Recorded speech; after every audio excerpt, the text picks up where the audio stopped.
જય સ્વામિનારાયણ। તારીખ 24/4/2026 વૈશાખ સુદ આઠમ શુક્રવાર।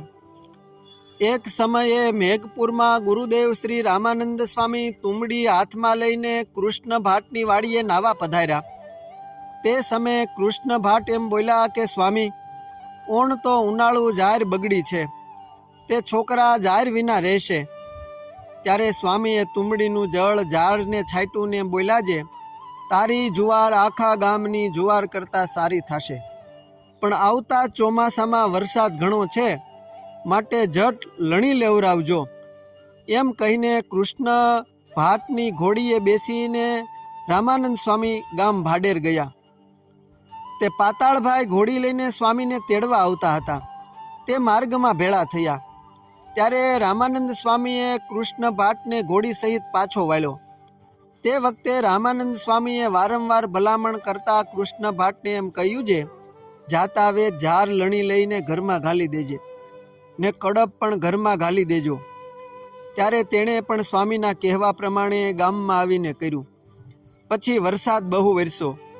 તેણે કરીને લોકોની ઝાર સડી ગઈ ને કોઈને મુઠ્ઠી જેટલી પણ ઝાર ન થઈ ને સ્વામીના વચને કૃષ્ણ ભાટને ઝાર ઘણી થઈ ને કડપ પણ ઘરમાં રાખેલ તે નિરણ પણ રહી ગઈ। વળી સમય વીતે કોઈક સમયે ને વિશે શ્રીજી મહારાજ મેઘપુરમાં વિરાજતા હતા। તે પાસે કૃષ્ણ ભાટ બેઠો હતો। તે સમયમાં કોઈક ફકીર મહારાજ પાસે આવ્યો।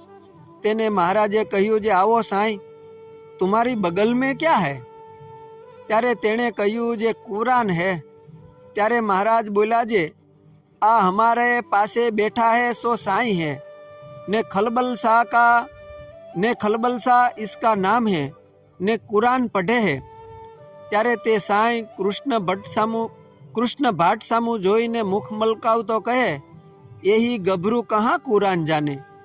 ત્યારે મહારાજ બોલ્યા, જે सब कुरान जानता है, तुम तुम्हारी पोथी खोलो।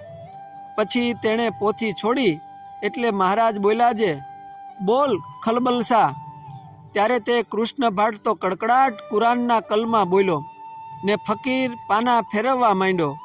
તે જોઈને તે ફકીર તો અતિ આશ્ચર્ય પામ્યો ને બોલ્યો, જે એ તો તુમ બોલતા હૈ, યહી ગભરું કહાં બોલે ને તુમ ખુદા હો।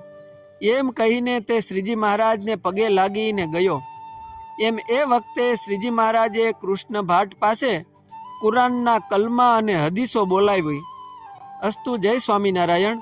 સદગુરુ શ્રી નિર્ગુણદાસ સ્વામીની વાતો વાત 401-402 માંથી।